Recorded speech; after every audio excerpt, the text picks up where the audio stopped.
सरस्वती नमः। गुरुवे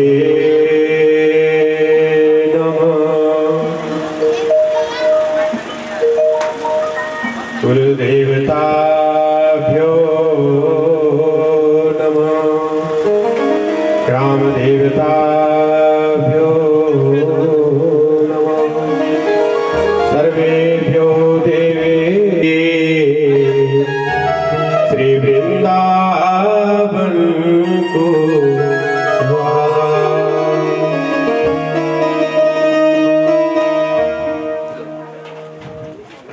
आइए। आज ज्यादा समय हमारे पास है नहीं, इसलिए मंगलाचरण भी सूक्ष्म, पर बाह्य शरीर को तो हम शुद्ध करके सब लोग आ ही गए हैं घर से। हमारी अंतरात्मा, हमारी हृदय शुद्धि हेतु, और वो तभी हो सकती है जब हम भगवान नाम संकीर्तन अपनी वाणी से करें। आइए आप और हम लोग हृदयगत वाणी को शुद्ध करने हेतु और भगवान से यही प्रार्थना करिए, प्रभु तुम्हारा तो सब कुछ सुंदर है प्रभु, तुम्हारा हंसना बोलना खेलना कूदना सब कुछ ही शोभायमान है।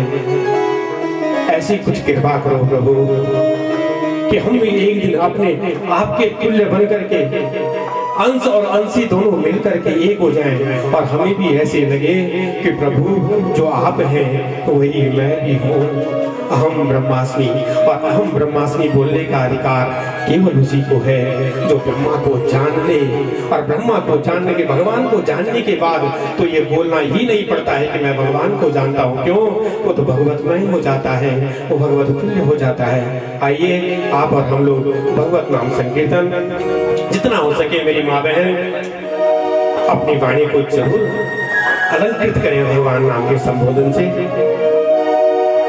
अधरम मधुरम वदनम मधुरम नयनम मधुरम हसितम मधुरम हृदयम मधुरम गमनम मधुरम मधुराधिपतिरखिलं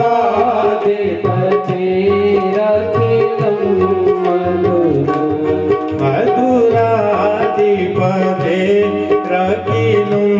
मधुरम मधुराधिपतिरखिलं मधुरम वचनं मधुरं चरितं मधुरं वचनं मधुरं वलितं मधुरं चरितं मधुरं भ्रमितं मधुरं मधुराधिपतिरखिलं मधुरं मधुराधिपतिरखिलं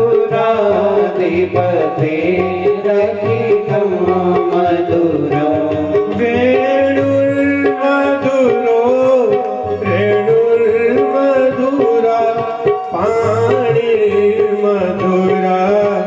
पादो मधुरा नेत्रं मधुरं सख्यं मधुरं मधुराधिपतिरखिलं मधुरं मधुराधिपतिरखिलं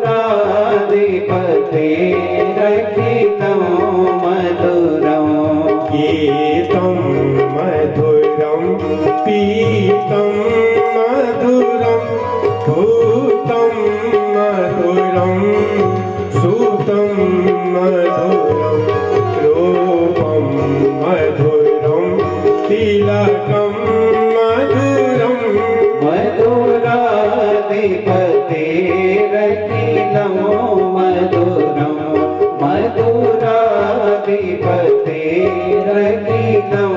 मधुरं करणं मधुरं करणं मधुरं हरणं मधुरं रमणं मधुरं वमितं मधुरं समितं मधुरं मधुराधिपतिरखिलं मधुरं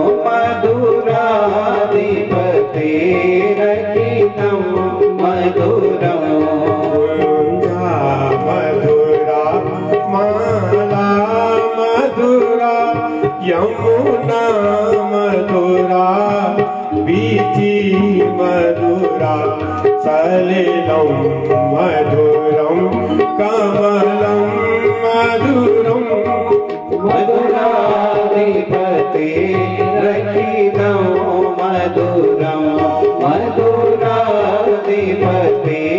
रखिलो मधुरं गोपी मधुरा लीला मधुरा युक्तं मधुरं मूर्तं मधुरं श्रेतं मधुरं शीतं मधुरं मधुराधिपते रखिलो मधुरं मधुराधिपते रखिलो मधुरं गोपा मधुरा गावोर मधुरा यस्तिर मधुरा सृष्टिर मधुरा दलितं मधुरं फलितं मधुरं मधुराधिपते रखिलो मधुरं मधुराधिपते रखिलं मधुरं मधुराधिपते रखिलो मधुरं मधुराधिपते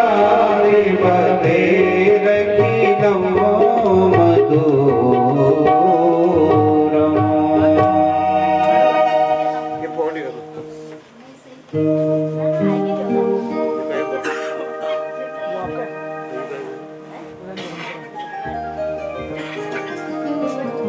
परम स्नेही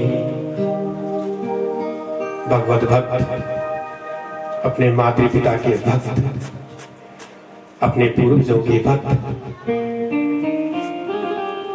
सद्भावना मन में प्रभु का नाम एकाग्रचित किया और चल दिए यजमान परिवार कथा यज्ञ करने हेतु। प्रथम दिन वैसे भी परिचय देने के लिए बहुत कुछ रहता है, लेकिन समय अभाव है, तो समय अभाव के कारण क्योंकि इन 7 दिनों में परिचय करते रहेंगे, कौन क्या है, कौन कहां से आया है, ये होते रहेंगे। परिवार के मन में एक बात आई, अपने पूर्वजों को याद किया, अपने माता पिता को याद किया, सोचा भैया इस संसार को दिखाने वाला अब भगवत शरण में जा चुका है, उनको हमेशा सद्गति और उच्च स्थान प्राप्त हो, इसके निमित्त उनके मन में एक बात आई। अपने बड़े बुजुर्गों को, अपने बड़े भाइयों को, चाचा ताऊ को पूछा, हम अपने माता पिता के निमित्त यज्ञ करना चाहते हैं। और बात रखी श्री रमेश चंद्र धुड़ी और हरीश चंद्र धुड़ी दोनों भाइयों ने, बड़ा सुंदर मन में भाव आया। देखो पैसा तो सभी खर्च करते हैं, पर सत्कर्म में पैसा खर्च करने के लिए तो भैया आदमी 10 बार सोचता है। शादी विवाह में लोगों को दिखाने के लिए हजारों लाखों रुपए खर्च कर दोगे, एक भागवत कथा करने के लिए आपको 10 बार सोचना पड़ता है, बड़ा दुर्भाग्य है। इतना अच्छा मन में भाव आया यजमान परिवार के, अपने माता पिता के निमित्त भगवत कथा यज्ञ किया जाए। अपने बड़ों को पूछा, उनकी राय ली। तो चलो सबसे पहले कहते हैं कि पुरोहित जो होता है, कुल पुरोहित, वो घर का एक मुखिया की तरह होता है। अब एक भाग्य समझे या क्या समझे, श्री तोता कृष्ण भगवान जी जिन्होंने आज इस व्यासपीठ पर बैठना था, उनके स्थान पर आज भगवान ने मेरे ऊपर एक कृपा की है। अपने कुल पुरोहित और व्यास जी को पूछा, बड़ी सुंदर उन्होंने भी जो है बात रखी। अब उनमें बात आई कि देखो यहाँ पर भी कई जगह लालच लगता है, वो भी लालच कर सकते थे, लेकिन उन्होंने लालच नहीं किया और सोचा यदि मैं व्यासपीठ पर बैठा और मेरी माँ का देहावसान हो गया, मैं व्यास से किस मुख से कथा करूंगा, नाना प्रकार के उद्विग्न आएंगे मेरे मन में। तो अपने यजमान परिवार को कहा कि तुम व्यासपीठ में व्यास जी के निमित्त किसी अन्य को रखो। मेरा नाम क्या है उन्होंने, मैं वैसे तो जानता हूँ, लेकिन अभी आमने सामने कभी हमारा सामना नहीं हुआ। मैं धन्यवाद कहूंगा बहुगुणा जी का, जिन्होंने जाकड़ी धार से गांव में और मुझे कुछ बोलने का अवसर जो प्रदान किया है, जो मुझे अवसर दिया है, मैं हमेशा उनका ऋणी रहूंगा और भगवान से प्रार्थना करूंगा कि उनकी माता को सद्गति प्राप्त हो। तो मैं बाद में अन्य बातें तो करते ही रहेंगे, पर एक बात कहता हूँ कि यजमान परिवार है, जब कुल पुरोहित नहीं बोले अवश्य कीजिए कि सुंदर पांडाल देख रहे हैं आप, इसकी व्यवस्था कर दी। अब मेरी आवाज अगर बिना माइक की, मैं यहाँ तक अपनी आवाज पहुँचा नहीं सकता हूँ, मेरी आवाज 7 जन को पहुँचे, उसके लिए ध्वनि प्रसारण वालों को भी बुलाया, उनके लिए भी बात हुई। और बहुत सुंदर कोई हमारा स्वर होता नहीं है, लेकिन हमारे स्वर को मधुर बनाने के लिए हमारे ब्राह्मण मंडली जो आपके सामने बैठी है, एक सौरभ बहुगुणा जी हैं और दूसरे संदीप बहुगुणा जी हैं, कि मेरी वाणी को स्वरबद्ध करके आप लोगों तक पहुंचाएंगे। मैं उनका भी अनुग्रह करता हूं, हमेशा उनके कंठ पर सरस्वती विराजमान है। पाक शास्त्री हमारे बड़ा सुंदर 7 दिन तक हमको भोजन कराएंगे। मैं उनका आभार व्यक्त करता हूँ, भगवान से प्रार्थना करता हूँ, हे प्रभु हमेशा उनका व्यवसाय सुचारू रूप से चलाते रहना। आजकल चित्र का, फोटो का तो सबसे ज्यादा प्रचलन है। विवाह में इत्यादि में भी आप देखते होंगे कि पंडित जी पूजा कुछ करे न करे, पर फोटो में एक कमी कहीं पर नहीं आनी चाहिए। भागवत में भी अब वैसा ही हो गया। तो हमारे जो चलचित्र को और आने वाले समय तक जो जीवित रखेंगे, फोटो के माध्यम के द्वारा भगवान से प्रार्थना करता हूँ उनका व्यवसाय भी हमेशा कुशल पूर्वक चले। मैं मित्रों बुरा मत मानना, मैं भी नाम से किसी से परिचय नहीं हूँ, इसलिए अपने स्वयं नाम लेकर के और उसको भगवत में समझ करके ही अपना कार्य करते रहे, सारी व्यवस्था करने के। अब देखो एक यज्ञ प्रारंभ करने का लिया रतुड़ी जी ने, और कितने लोगों को एकत्रित करना पड़ा इस महान यज्ञ को करने के लिए, सारी व्यवस्थाएं हुई। एकाएक व्यासपीठ भी तैयार हुआ और एक दिन पहले जी मुझे सूचित किया गया कि उनियाल जी आपको आना है। बोले आपके पास समय है? मैंने कहा मेरे पास समय ही समय है, और शायद भगवान ने ये समय इसीलिए मेरे लिए छोड़ा हो, क्योंकि मैं आप लोगों के एक हमारो समझो भी सही हूँ। अब एक बात आपने और कि जब मैं कथा कर लूं तो आज के लिए बात एक गाँव में कोई छानी जैसे हिंदी बोलने नहीं होंगे, सब तय होंगे ना। तो यदि कोई प्रसंग भागवत जी का यह लक्षण कि कुछ गढ़वाली को चल जाला, लेकिन कुछ प्रसंग बहुत भावुक प्रसंग होना जो वो तो आप गढ़वाली में बोला तो रस थोड़ा सा कम हो जाए, तो कभी कभी गढ़वाली और कभी कभी नहीं। आपने कई प्रकार को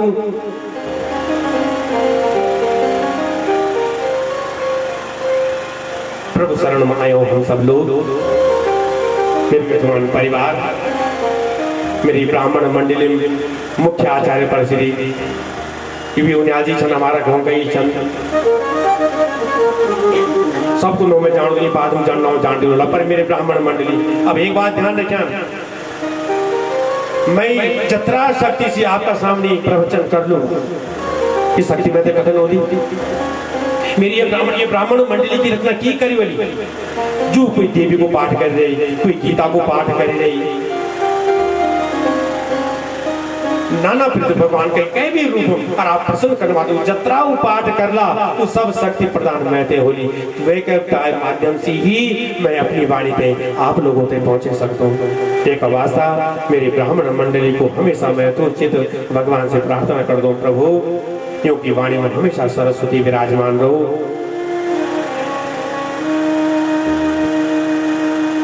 कथा को समय चली गई 1 से 5 और समय हुएगी हमारे पास 4, लेकिन आज सब घर के लोग थोड़ा कथा देर तक भी चल रही, तो कोई बुरी बात पूछा नहीं।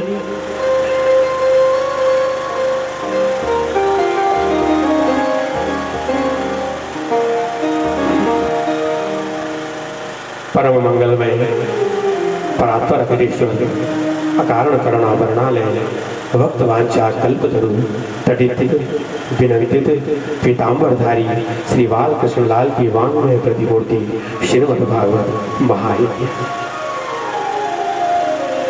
यज्ञ का अनुसार आज कथा को प्रथम दिवस मित्रों, कथा से प्रारंभ होती ना कि पता क्या हमारा जो जीवन है ना नाना प्रकार की व्यथा है और ये व्यथा से दूर करे हो वो केवल एक भगवान को नौ से ही हमारी व्यथा दूर हो सकती है। आप पूरी 7 दिन की कथा में सुन ला, यदि आप ध्यान से सुनन पर आपने एक बात वो बात को तुमने पढ़ लिया है, आप श्रोता बढ़नी आप श्रोता नहीं बढ़नी। ध्यान रखिए, श्रोता और श्रोता बहुत अंतर है। एक कई मूर्ति कारण एक मूर्ति बनाई सोना की मूर्ति 40 किलो को वजन और 2 मूर्ति से बनाई, 2 को वजन 40 2 सोना की छन पड़ोदारों भी एक ही एक करी कह रहे लोग मूर्ति देख रहे हैं बोले ये कति की मूर्ति होली वह सज्जनन बोली मूर्ति कारण क्यों आपन बतौनी कि 100 रुपए की 500 रुपए की मूर्ति को और 1 लाख रुपए की मूर्ति को आवन लोग कोई मूर्ति थे टटोलो यथे वथे देखो बात समझ में आओ। दूर से एक संत जो सत्संग सुनते हो, सत्संग को बड़ो विधान चा जो सत्संग छोड़ दो महात्मा समीप आए समझ गया कि मूर्ति के बीच में कोई ना कोई रहस्य जरूर था। मूर्ति उठाई संतन बोली ये कतरे की मूर्ति छा, बोली ये आपने बतौनी बाबा। एक सुतली उठाई संतन और कोई मूर्ति का कान पर सुतली डालने प्रारंभ कर दी। अब सुतली उठाई एक कान से डाली और दूसरा कान से सुतली बाहर निकलेगी। बोली बाबा 500 रुपए की मूर्ति। बोली बिल्कुल सही बात है। दूसरी मूर्ति उठाई अपनी सुतली लीनी कोई कान पर डाल दी गई सुतली समाप्त होगी, उधागो समाप्त होगी पर सुतली दूसरा छोर से बहर आई। संतन बोली 1 लाख रुपए की मूर्ति है। आप समझे ही बात आप श्रोता बनना, आप 500 रुपए की मूर्ति बनना चाहना कि 1 लाख रुपए की जो भी बात आप सुनन कोई बात है आप हृदय में अवश्य करन, ये बात का आप बहुत ध्यान रखना।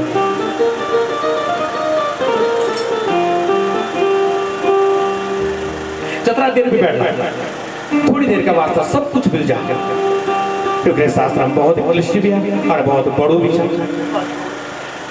हर बात पूरी हो ही नहीं सकती पर जतरा देर बैठो भूल जाऊंगा इस समय तक कि मैं कम कक्षों में क्या केवल मैं और मेरा प्रभु। ज्यादा समय न ली और हम कथम प्रवेश करो।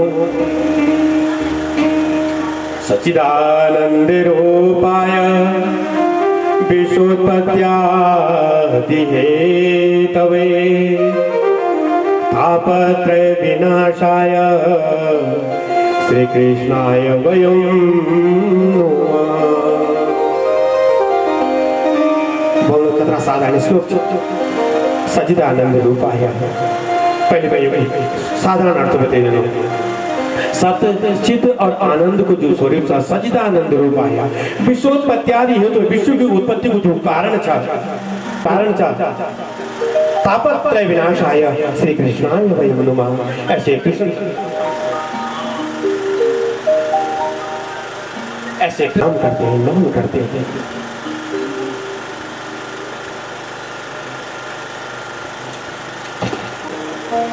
और अगर एक ही व्याख्या करने लग जाओ तो एक दिन भी कम ना। बोली भैया ये जो सत्य था और जो चित था कि जड़ वस्तु भी प्राप्त था और जीवन भी था दोनों मिल जाओ आप सत्य और चित जो प्रकाश स्वरूप था कि सत्य जीवन भी मिल दो और जड़ वस्तु भी मिल दो और जो आनंद की बराबर नौ था।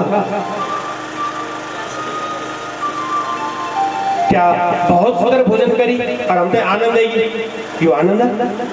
बहुत लग्जरी गाड़ी पर आप बैठ गई आप बड़ी बड़ो आनंद आई क्या यू आनंद था ना यू क्षणिक सुख था और एक क्षणिक सुख अगर हम आनंद की उपाधि देवला तो ये बिल्कुल मूर्खता चाहता।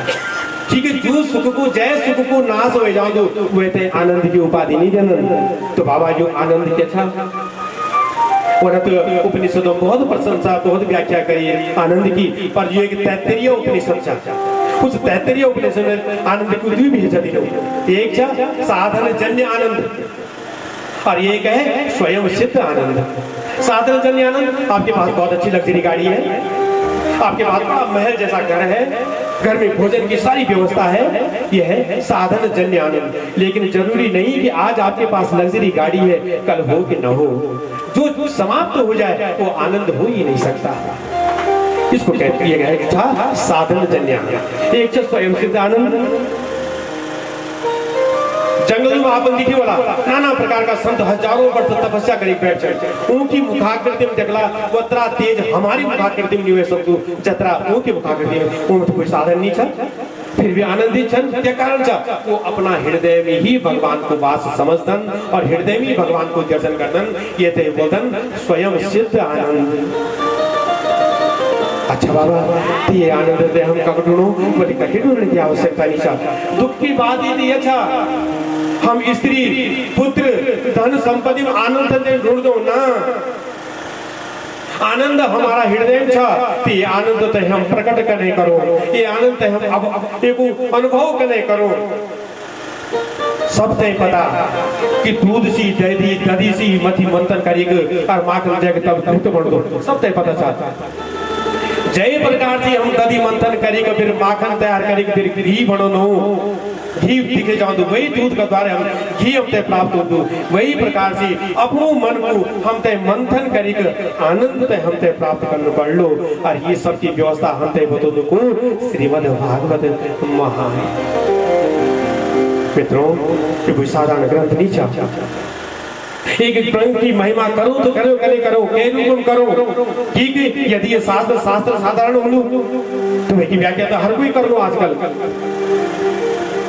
साक्षात भगवान को वांग में विग्रह। तो भाई आनंद आनंद बोली, बार बार बोली तो आनंद साहब का बोला आनंद तो केवल और केवल करो भगवान ही को नो अगाड़ी आनंद लिखो। जब द्वारिका को जब द्वारिका डूबने थे लगी, जलमग्न थे होने लगी, भगवान तब भी आनंदित था। और भगवान जब अपने 16,000 प्राणियों का बीच बदन भगवान जब तब भी आनंदित रहन। भगवान अपनो आनंद 16,000 रानियों ने भगवान अपनो आनंद द्वारिका को सिंहासन निवत होना, भगवान केवल अपना हृदय में आनंदित रहन। वो आनंद प्राणियों नीचा, वो आनंद महल नीचा, एक वास्ता ही भगवान तय परमानंद बोलन। भगवान का अतिरिक्त आनंद को अनुभव कोई और करी सकूं, मेरा भगवान ये साक्षात आनंद स्वरूप चल। बड़ी सुंदर व्याख्या करी नैमिषारण्य धाम। 88,000 सौनकादि ऋषि बैठा छन। आहा, सौनकादि ऋषि कोई साधारण संत नहीं छन। 10,000 वर्ष की आयु है चुकी और श्रोता बनी के बैठे छन। और व्यासपीठ पर उनकी आयु कम था और व्यासपीठ पर बैठा छन सूत जी महाराज। इतना भाव कितना आकुल है सन बैठा सौनकादि ऋषि, जो कुछ जानते ही नहीं, सारा शास्त्र के छन, एक शब्द महारत से हासिल, पर एक जो मेरा भाव को बढ़िया जन हम तो कुछ भागवत शास्त्र का विषय पता ही नहीं जानता। कथा मृत रसा स्वादा कुशला, कुशल शब्द का प्रयोग क्यों किया सौनकादि ऋषियों के लिए? भाई कोई भूखा आदमी है और पंक्ति में तो सभी बैठे हैं, भोजन सभी को मिलेगा तो बराबर मिलेगा। अब ज्यादा भोजन किसको मिलेगा? कोई भूखा व्यक्ति अपने मुखाकृति को इतनी आतुर बना दे कि ये व्यक्ति मुझे भूख ज्यादा लगी है, तो रसोईया उसकी थाली में ज्यादा भोजन डालेगा। इसलिए कुशल शब्द का प्रयोग करना सौनकादि ऋषियों के लिए इसलिए किया है कि सब कुछ भूल करके ऐसे व्याकुल बनना चाहते हैं कि जब कथा मृत का रस बरसा बरसे तो वो सबसे ज्यादा मेरी झोली में आए, मैं कृष्ण चरण को अपने माथे पर बैठा दूं, ऐसे व्याकुल होकर के बैठे हैं। बड़ा सुंदर प्रश्न किया है सौनकादि ऋषि ने। अज्ञान ध्वंस विध्वंस कोटि सूर्य क्षमा प्रभु श्रोता। अंधकार है कि सूर्य नारायण के प्रकट होने पर ये संसार का जो अंधकार है ये तो समाप्त हो जाता है, पर मनुष्य के हृदय का जो अंधकार है उस अंधकार को दूर करने के लिए प्रभु कुछ ऐसा हमें भी सुनाइए कि हमारा हृदय का अंधकार दूर हो जाए। पूरा ये संसार कलुषित वातावरण का हो गया है। हम जानते हैं महाराज कि कल्पतरु के आगे खड़े होकर के जो मांगोगे कल्पतरु तुम्हें दे देगा, प्रत्येक वस्तु दे देगा। चिंतामणि से जिस प्रकार का चिंतन, जिस वस्तु का चिंतन करोगे वो वस्तु तुम्हें मिल जाएगी। पर भगवान का साक्षात्कार कोई कर ले, ये सामर्थ्य चिंतामणि में नहीं और कल्प वृक्ष में नहीं, ये सामर्थ्य केवल और केवल क्योंकि आपके गुरु का आपके ऊपर आशीर्वाद है, ये केवल और केवल सामर्थ्य आप में है प्रभु। इसलिए ऐसा कुछ सुनाइए इस संसार के कलुषित जो मन हो चुका है मनुष्य का, वो हृदयगत अंधकार दूर हो जाए। बड़ा सुंदर प्रश्न किया है।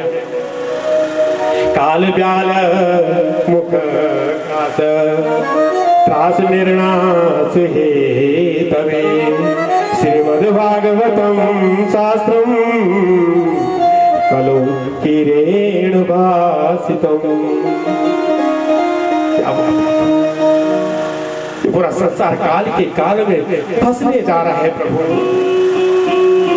उस काल में व्यक्ति न बचे उसके लिए इसी कलयुग में श्रीमद् भागवत नाम का किरेण, सुखदेव जी का नाम लिया है, ये कहते हैं तोते के लिए। इस कलयुग में, इस कलयुग के कलुषित प्राणियों के हृदयगत शुद्धि के हेतु ही श्रीमद् भागवत नाम का शास्त्र इस धरातल पर प्रकट किया है। अरे कोई साधारण शास्त्र नहीं है महाराज, ऐसा शास्त्र जिसको सुन करके परीक्षित राजा को साक्षात मोक्ष प्राप्त हुआ।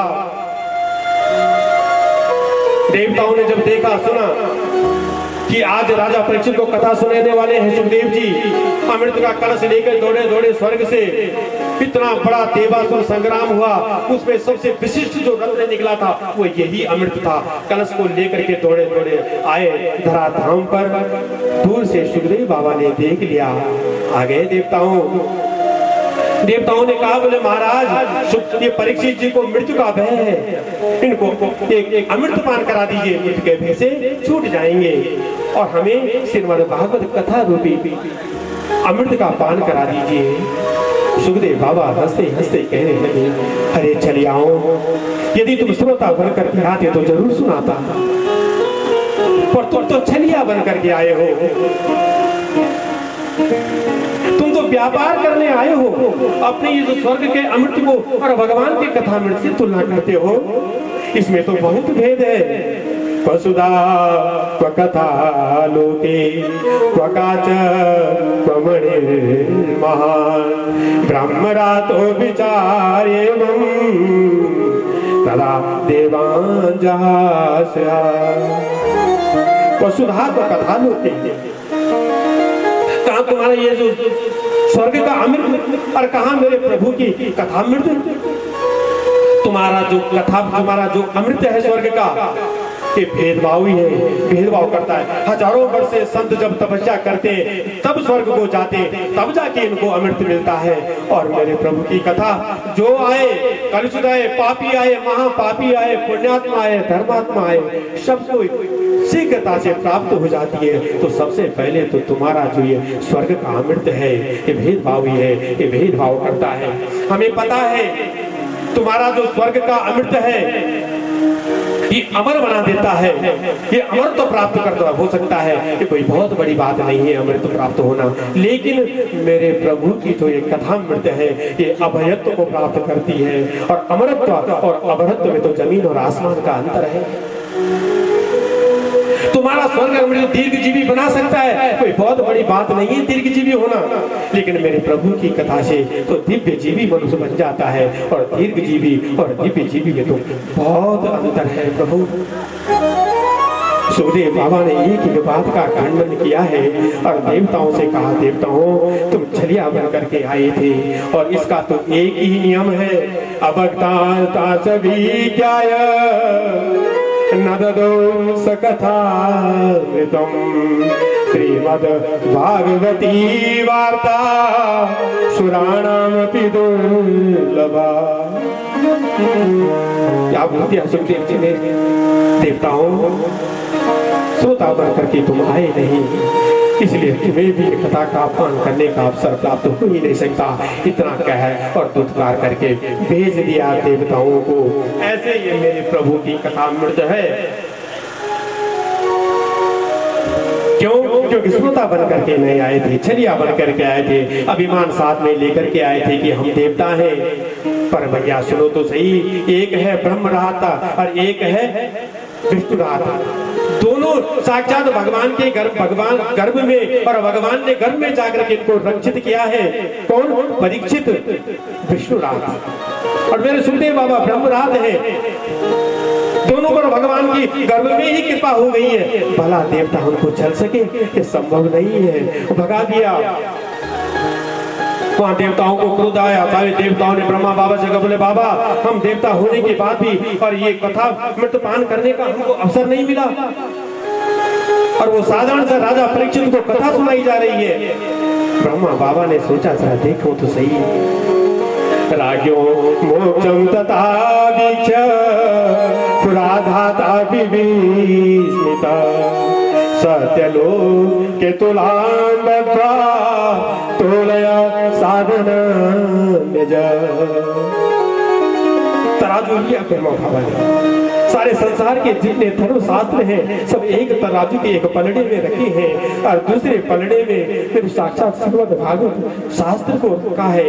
जो तराजू उठाया है ब्रह्मा जी ने, जिन्हें संसार के धर्म शास्त्र से सबके सब हल्के पड़ गए, ऊपर की ओर उठ गए, और मेरा भागवत शास्त्र सबसे नीचे। सारे धर्म शास्त्र हल्के पड़ गए, मेरे साक्षात भागवत शास्त्र के। ब्रह्मा बाबा चकित रह गए। सारे संतों ने जब देखा ये कोई साधारण शास्त्र है नहीं। मैं निरे भगवत शास्त्रम भागवतम कलो, ये कोई साधारण शास्त्र नहीं है। इस संसार के कलुषित प्राणी के कलुषित मन को दूर करने के लिए ही ये सराधाम पर आया है। ये कोई साधारण नहीं, ये साक्षात भगवान का वांग्मय विग्रह है। इसीलिए तो श्रीमद् भागवत के प्रत्येक अक्षर में मेरे प्रभु की श्यामलता समाई है। ऐसे मेरे प्रभु का साक्षात वांग्मय विग्रह है। सोनकादि ऋषि ने कहा, बोले महाराज ये 7 दिन में कथा सुनाई जाए, और ये सबसे पहले किसने और किसको कथा सुनाई? 7 दिन में ही कथा सुनाने का प्रसंग रखा। तब कहने लगे सूर्य जी, बोलो सुनिए। एकदाय विशालायां चत्वार ऋषभयो मला सत्संगार्थम समायात ददृशो तत्र नारद। एक समय विशालापुरी धाम, कौन? बद्रिकारण्य धाम। सनकादि ऋषि चारों भाई और भ्रमण कर रहे हैं। दूर से नारद जी को आते हुए देख लिया। सनकादि ऋषि गदगद हो गए। नारद जी जैसे संत जब मिलेंगे तो गदगद इसलिए हुए कि भगवत चर्चा होगी, गदगद हो गए। अब जब समीप पर आए हैं और नारद जी का मुख लटका हुआ देखा, कुछ उदास देखा, तो सनकादि ऋषियों को ये बात कुछ अच्छी लगी नहीं।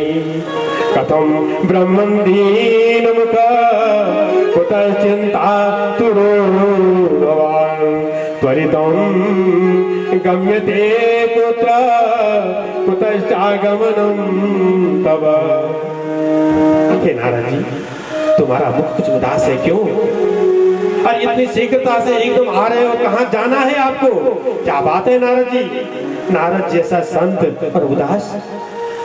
पता है नारद जी, ये गृहस्थी लोग जब अपने घर से परेशान हो जाते हैं, घर में कोई कष्ट आ जाता है, तो आप जैसे संतों के पास आते हैं उनके घर की व्यथा को दूर करने के लिए, दूर करने के लिए, और आपका ऐसा मुख लटका हुआ, ये बात कुछ अच्छी नहीं लग रही है नारद जी। अरे नारद जी, आप तो ऐसे वीतराग संत हैं, चारों लोगों में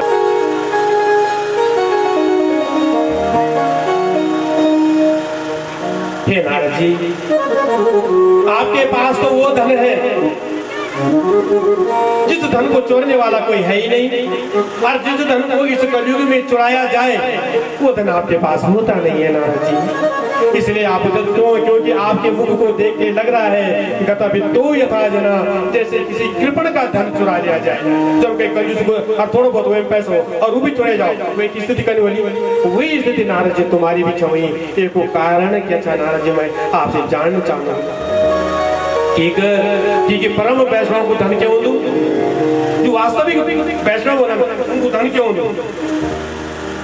हमारो धन राधा श्री राधा श्री राधा, हमारो धन राधा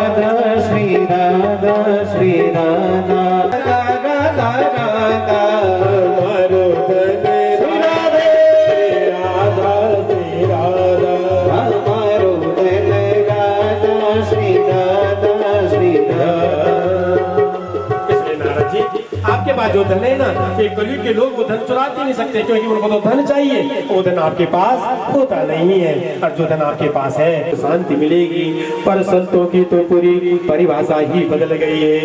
तपसी धन वंश दरिद्र कही, कलि को तुक न जात न जात कही। सारी परिभाषाएं बदल दी क्या? मौनी बाबा के आश्रम से बड़ी जोर जोर से बच्चों की आवाज आ रही। बोले किसका आश्रम है? बोले मौनी बाबा का आश्रम है। आश्रम का नाम है मौनी बाबा, और सबसे ज्यादा आवाज वहीं से ही आती है। सारी परिभाषाएं बदल गई हैं। फिर मैंने सोचा सनकादि ऋषियों, ये गृहस्थ इस भूलोक में ऐसे ऐसे गृहस्थ संत हुए हैं जिन्होंने भगवान का साक्षात्कार कर दिया। क्यों न गृहस्थों के पास चल करके अपने मन को कुछ शांति प्रदान करूं। जब गृहस्थों के पास गए, तरुणी प्रभुता गे श्याल को बुद्धिदायका, कन्या विक्रयणो लोभा दंपति नाम सकल कनौ। क्या तो और बुरी स्थिति है। घर में माता पिता है, लेकिन उनसे कोई सलाह नहीं की जाती। साले को अपने साले सर्वश्रेष्ठ समझ। और आजकल तो वास्तव में आपने देखी बोली, और क्या मैंने पूछा मेरे साथ एक बहुत समझदार है, बहुत विद्वान आदमी है, जो कुछ राय नहीं मेरे साथ लिया। देखा एक बात बताओ, आप दुई प्रकार का व्यक्ति होते हैं संसार में। कोई साला जन भी होना कि ये अपने उजुड़ पहन के करते सजे देना समाज देना, लेकिन कुछ जन भी होना जो घर बड़े बना घर और वो कुछ साधु की कोई घर पे बिगाड़ देना। कई प्रकार का प्राइस, प्रत्येक साल में खराब नहीं होनी और प्रत्येक महीने खराब नहीं होनी, ये बात जरूरी नहीं चाहिए। महाराज जब मैंने देखी, एक तो बहुत बुरी स्थिति था। बुजुर्गों को आदर सम्मान तो हो ही नहीं, बस यही प्रतीक्षा चल की कब बुजुर्ग बूढ़ा हो, या तो उनकी खाट आंगन में लगे जो, या तो बोल रहे बाबा बहुत बुढ़ लगे, जरा तीरथ व्रत करेगा जरा। अब विवाह नहीं होना बाबा जी, ये धराधाम पर विवाह नहीं, सौदा हुए ने। कन्या विक्रयणो लोभा, केवल धन पर कैसा है, उसका पृष्ठभाग भूमि कैसी है, कुछ नहीं देखना, योग्यता कैसी है, संस्कार कैसे नहीं, आपके पास धन कितना है, गाड़ी कौन सी है, बैंक बैलेंस कितना है। और आप तो आए दिन देख ही रहे, आजकल लड़कियां कहीं मिली ही नहीं रही हैं।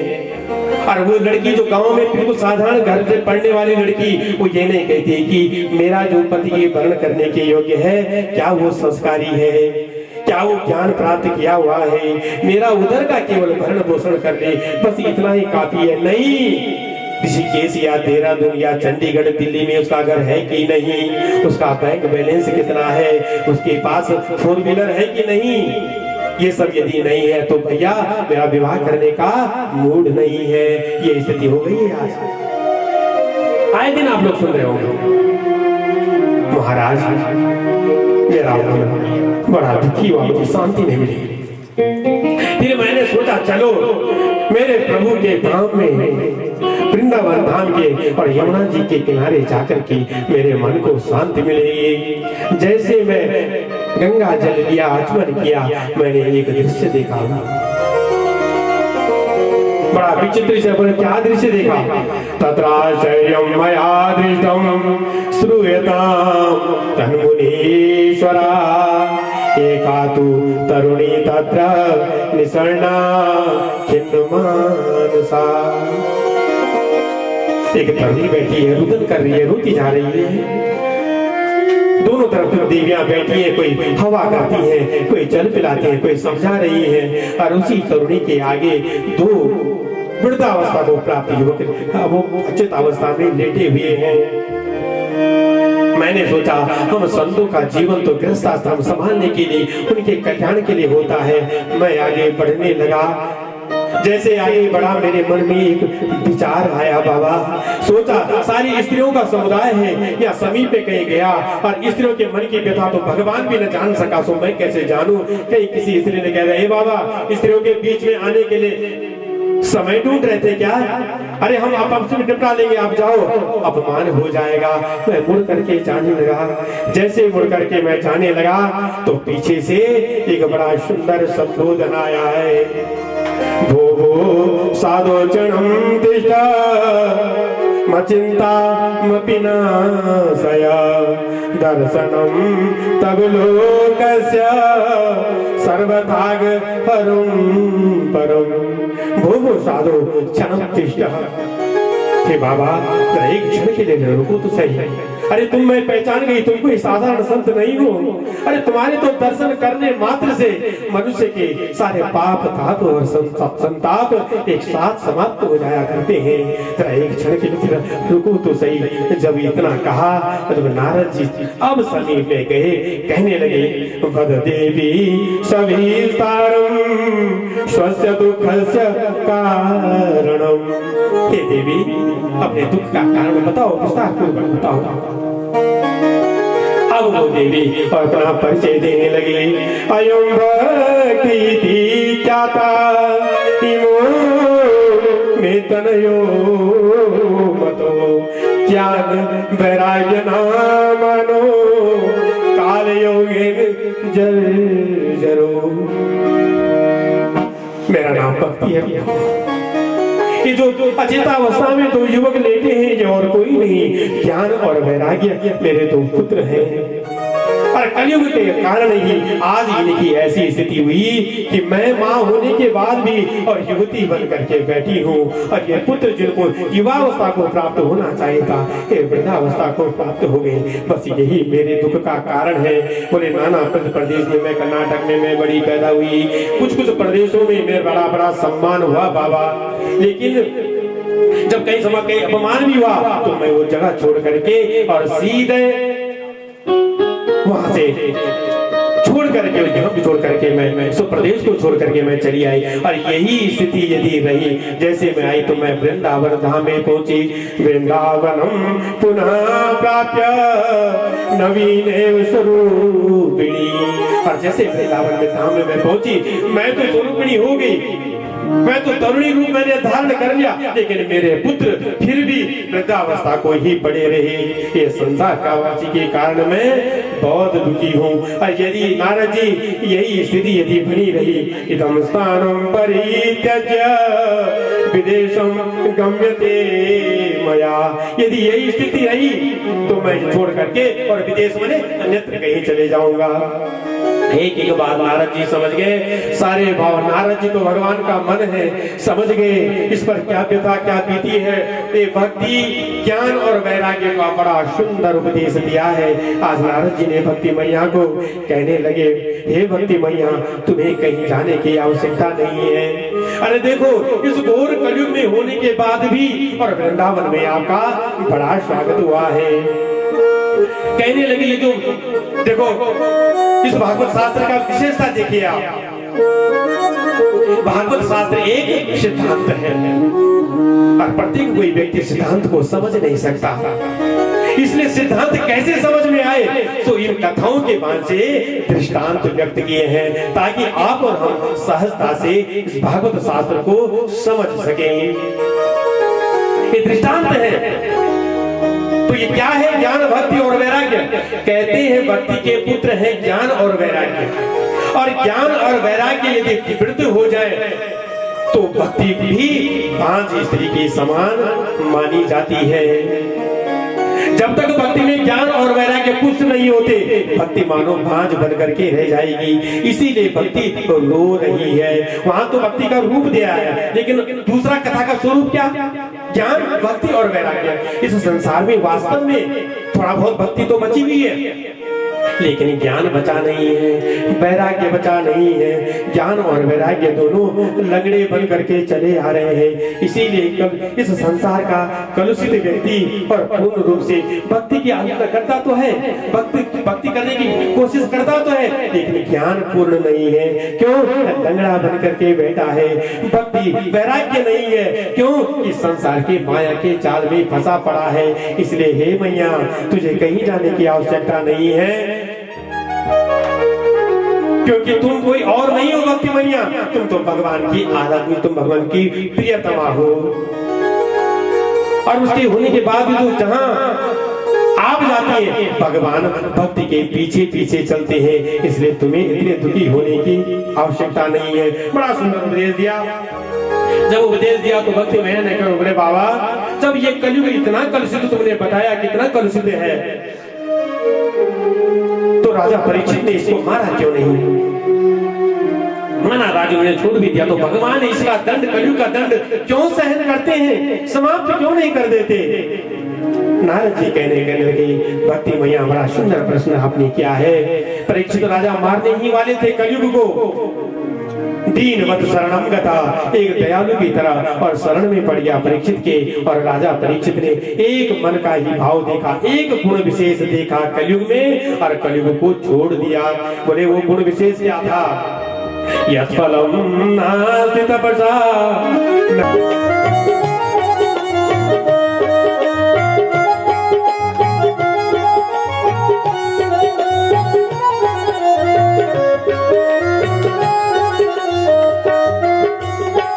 मेरा पुकार तुम्हें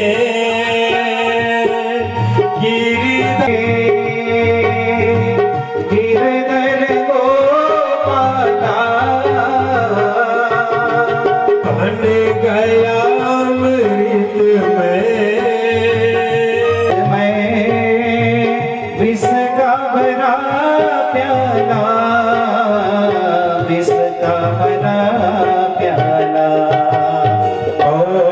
तूने राग दिया, कौन मिटाए उसे जिसे तूने पूरे हुए जब तेरा नाम लिया, या सब दुख दूर हुए जब तेरा नाम लिया। के लाला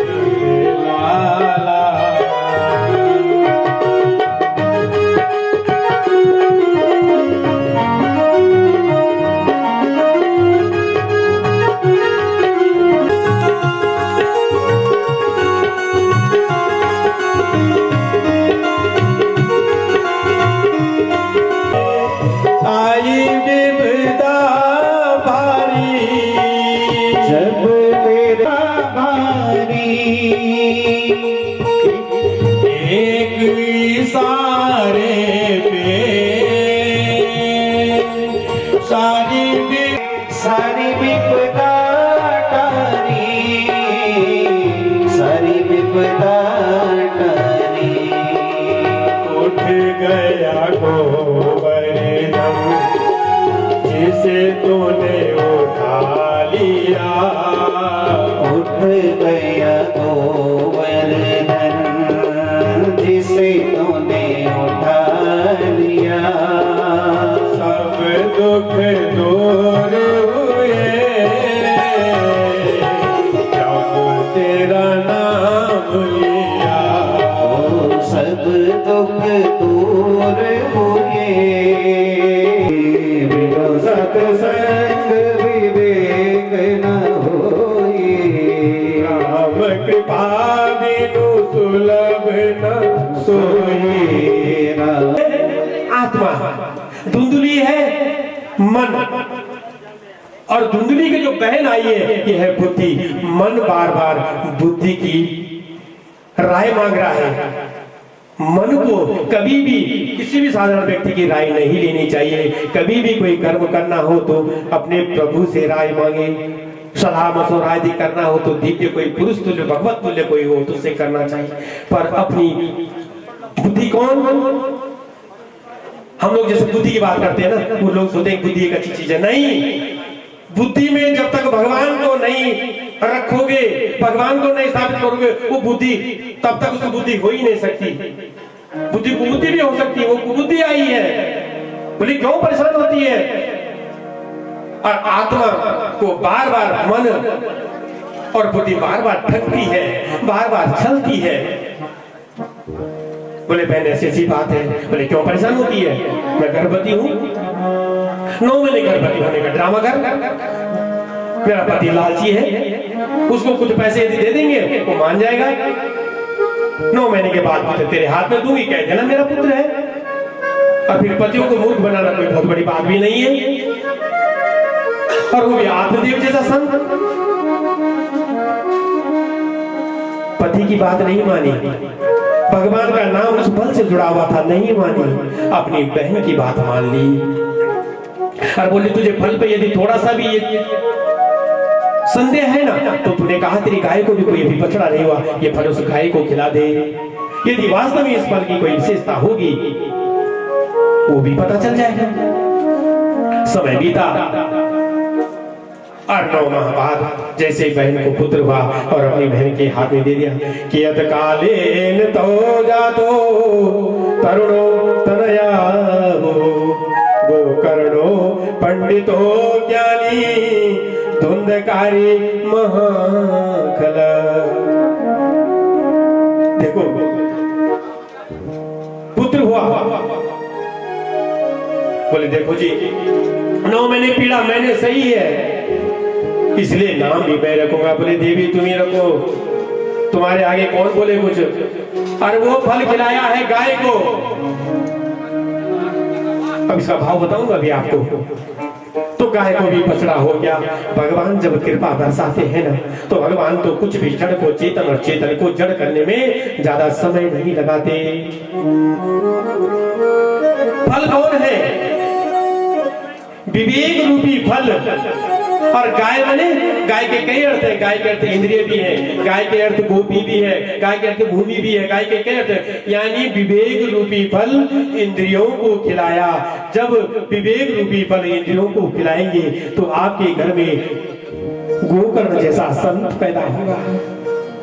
गोकर्णो महाज्ञानी, गोकर्ण जैसा संत जब पैदा जो देखा तो नाम, क्योंकि गाय के कान की तरह उनके कान है तो नाम रख दिया गोकर्ण। बोलो गोकर्ण भगवान की।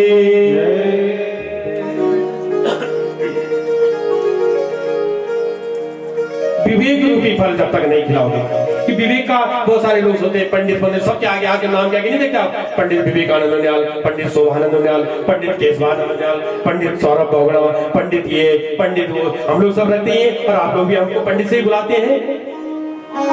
सत असत विवेचनी बुद्धि स अस्य संजाता स पंडिता। अब बताओ क्या हमको अपने नाम के आगे विवेक पंडित शब्द लगाना चाहिए? हरगिज नहीं। इस व्यासपीठ पर बैठ करके और मैं 7 दिन बैठा अपने आप को भगवान मानने लगा और बड़े बड़े बोल बोलने लग जाऊं कि नहीं गृहस्थाश्रम में छोड़ दो बाल बच्चों को, माता पिता का त्याग करो और भगवान की रट लगाओ, ये मूर्खता है। गृहस्थाश्रम बहुत बड़ा आश्रम है। अरे जिन माँ बापों ने तुम्हें संसार दिखाया उनकी आज्ञा का कहना मानो। जिस दूसरे की घर की कन्या को वर्ण करके लाए हो उसका पालन पोषण करो। तुम्हारे पुत्र में उनका भरण पोषण कीजिए आप। वो सब करते हुए और मुख्य जो तत्व है भगवान को पाना है, उसको लेकर के चलेंगे तो तुम्हारा गृहस्थाश्रम भी सुधरेगा और तुम्हारा मन बुद्धि भी सुधरेगी और तुम्हें भी साथ में सदगति प्राप्त होगी। गोकर्ण जी के घर में बोले इसका नाम तो मैं ही रखूंगी। बोले देवी तुम्हें रखो। बोला मेरा नाम धुंधली, तो इसका नाम मैं धुंधकारी रखती हूँ। आए विघ्न बाधाएं उत्पन्न करने लगा, चोरी चकारी करने लगा, तो उसके नाम के आगे विख्यात पड़ गया। जो बुरे कर्मों में आगे बढ़े कुख्यात, जो सत्कर्मों में आगे बढ़े सो विख्यात। आत्मदेव जी इतने दुखी हो गए। पहले पुत्र नहीं था सो रोए, अब ऐसा पुत्र क्यों हुआ? फिर रोने लगे।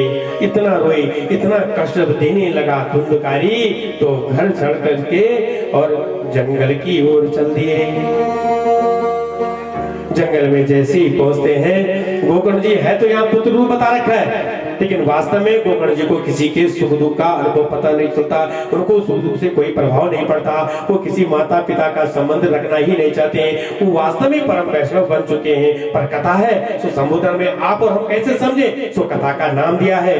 गोकर्ण जी प्रकट हो गए, प्रणाम किया है आत्मदेव को गोकर्ण जी ने। देहे श्रीमान रुधिरे विमतिं त्यजतुम जाया सुतादिषु सदा ममतां विमुञ्च पश्चानिशं जगदिदं क्षणभङ्गनिष्ठा वैराग्य राग रसिको भवभक्ति निष्ठ।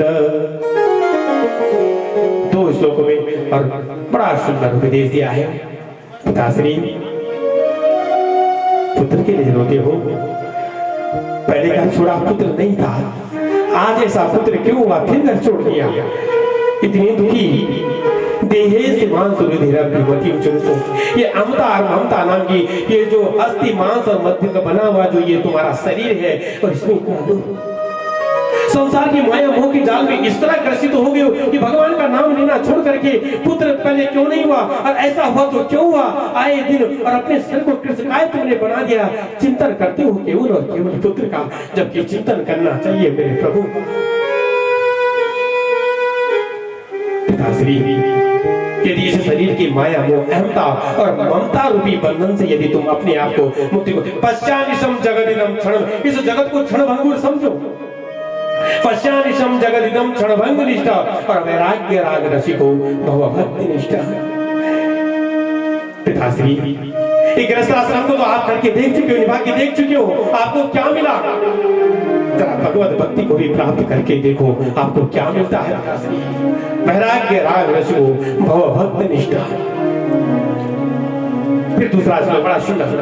धर्मं भजस्व सततम त्यज लोक धर्मान सेवस्व साधु पुरुषान् जहि काम तृष्णाम्।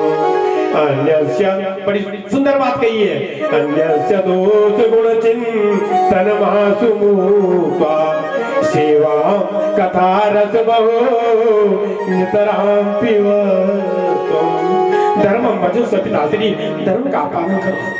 धर्म मजुस त्यज लोक धर्म, संसार के जो लोग, संसार की माया जाल रूपी जो धर्म है, इनका त्याग करो।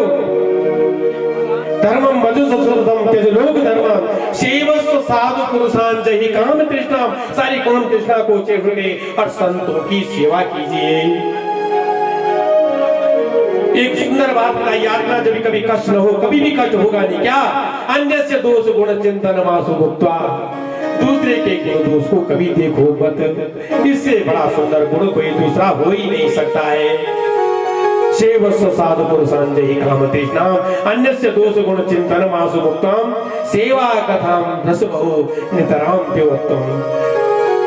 संतों की सेवा करते हुए और मेरे प्रभु के नाम का गुणगान करते रहे, उसका रस रूपी प्रसाद भगवत रस रूपी प्रसाद का जब आप धन्यवाद करोगे पिताश्री, तो आपके जीवन की जितनी अहमता ममता रूपी जो ये बंधन में आप बंधे पड़े हो, सब एक क्षण में समाप्त हो जाएगा। पिताश्री, ये जो शरीर है ना, ये पांच तत्वों, पांच देवों ने पांच तत्व मिला करके हमको ये शरीर दिया।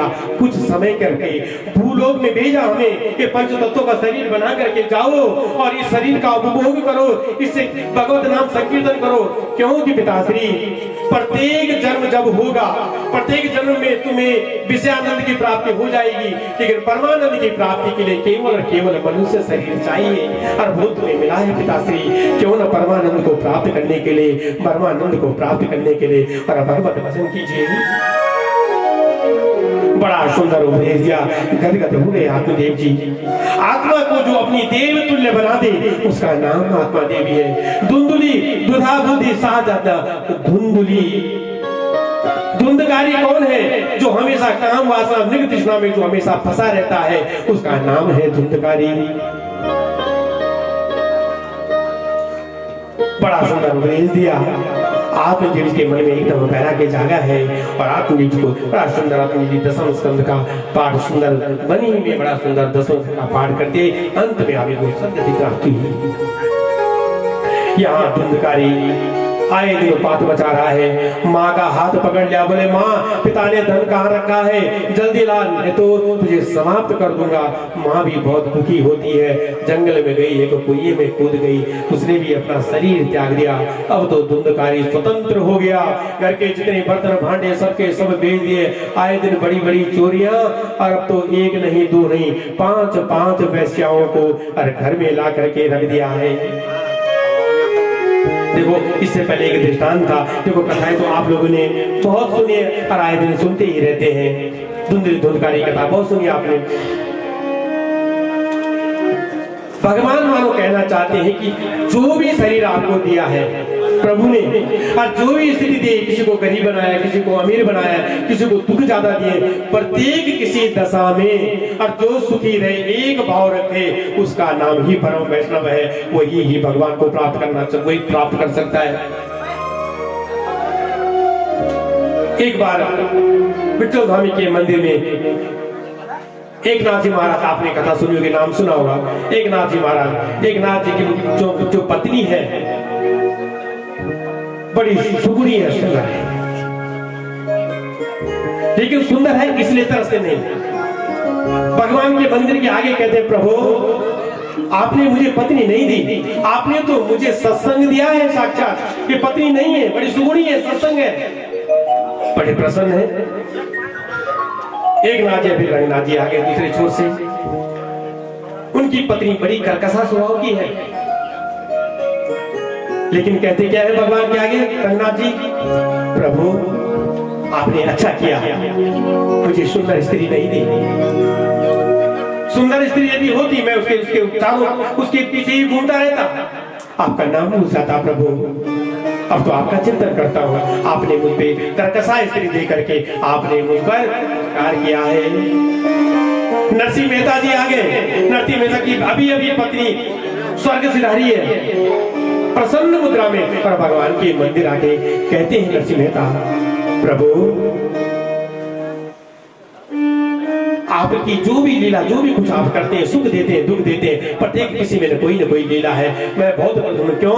अब मैं स्वतंत्र हूँ, अब मैं केवल और केवल आपके नाम का संकीर्तन करता हूँ।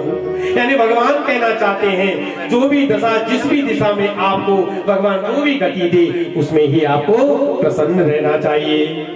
क्योंकि ये कहते हैं ना कि कथा तो क्या बोलूं, इसके पीछे का भाव अलग अलग प्रकार से आता है। क्यों? श्रीमद् भागवत की कथा 3 रूप में चलती है, आध्यात्मिक, आदिदैविक और आदि भौतिक। तो हम लोग भौतिक जगत के प्राणी हैं, तो हमको अगर भौतिक दृष्टांत नहीं देंगे तो कथा समझ में आएगी नहीं। क्यों? ये तो साक्षात वेद है। अभी सुनेंगे आप कथा में कि व्यास तो परेशान हो गए, मैंने वेद की रचना तो कर ली, पर इस संसार में तो बड़े कलुषित लोग हैं, वेद की भाषा समझ ही नहीं पाएंगे। यहाँ धुंधकारी आए उत्पात मचाया जा रहा है। माँ भी मर गई, 5 वैश्याओं को ला गया, एक एक करके, और सब ला करके अब उनका भरण की एक पत्नी तो यहाँ बनती नहीं है, वो लेके आ गया 5 शब्द, स्पर्श, रूप, रस और गंध। 5 वैश्याएं कौन है? 5 गणिकाएं कौन है? शब्द, स्पर्श, रूप, रस और गंध। हम जो जीव हैं, हम भी हमेशा इन्हीं 5 गणिकाओं के साथ रमण करते हैं। बड़े सुंदर बोलना, सुंदर हमारे कान चाहते हैं हमेशा हम सुंदर सुने। सुंदर स्पर्श, स्त्री का हमसे स्पर्श हो, शब्द, स्पर्श, रूप, बड़े सुंदर रूप वाली हमको प्राप्त हो। शब्द, स्पर्श, रूप, रस, बड़ा हमारी जीवा को हमेशा सुंदर रस की हमारी जीव लालच करती रहती है, हमेशा में रहे। ऐसे 5 गणिकाएं भी हम उनका रमण करते हैं। वही स्थिति धुंधकारी की है। अब तो बड़ी बड़ी चोरी करने लगा, क्योंकि 5 गणिकाओं को, वैश्याओं को पालना है, क्या करेगा? एक दिन गणिका बेटी सोचा कि ये तो बड़ी बड़ी चोरी करने लगा, आज नहीं तो कल राजा इसको दंड जरूर देगा, और दंड मृत्यु दंड देगा। राजा ने मारना है तो क्यों ना हम ही इसे मार दें। पकड़ा धुंधकारी को, एक रस्से से बांधा, और उसके मुख में गरम गरम लोहे कोयले रखने लगे। जलते जलते जैसे कोयले मुख में डाले, हा हा का करके धुंधकारी जलने लगा। एक क्षण में धुंधकारी का शरीर समाप्त कर दिया गणिकाओं ने। समीप में कोई आंगन है, और वहां बिना कोई क्रियाकर्म के और उसको दबा दिया है। ये स्थिति होती है धुंधकारी जैसों की। भागवत जी में लिखा है कि धुंधकारी स्नान नहीं करता था, ऐसा हो ही नहीं सकता। जो कामी पुरुष है, कामी पुरुष बिना स्नान के रह ही नहीं सकता। तो क्यों लिखा भागवत जी ने कि ये स्नान नहीं करता था? इसलिए कहा वो स्नान नहीं करने के बराबर है कि काम स्नान करने के बाद संध्या, बंदन, पूजा इत्यादि आप यदि नहीं करते हैं तो समझ लेना आपने स्नान किया ही नहीं है। दूसरा भागवत जी लिखती है, सब हस्तेन भोजनम, धुंधकारी सबके हाथ से भोजन करता था। इसका मतलब क्या हो भाई? एक हाथ में सब, एक हाथ में भोजन नहीं, उस हाथ से कभी, उन हाथों से, धुंधकारी के हाथों से कभी भगवान के भक्तों की सेवा नहीं हुई, उस हाथ से कभी दान पुण्य का कार्य नहीं हुआ। इसलिए कह दिया सब हस्तेन भोजनम। इसलिए ध्यान रखना, यथाशक्ति कहते हैं घर सहे सो दान और शरीर सहे तो स्नान। जरूरी नहीं है कि आपके ठंड में प्राण चले जाए, डॉक्टर ने बोला पानी पड़ेगा तो मर जाओगे और फिर भी आपने डाल दिया, नहीं करना। शरीर यदि सहता है स्नान करने को तो स्नान कीजिए। घर में यदि समृद्ध हैं आप लोग तो दान जरूर दीजिए।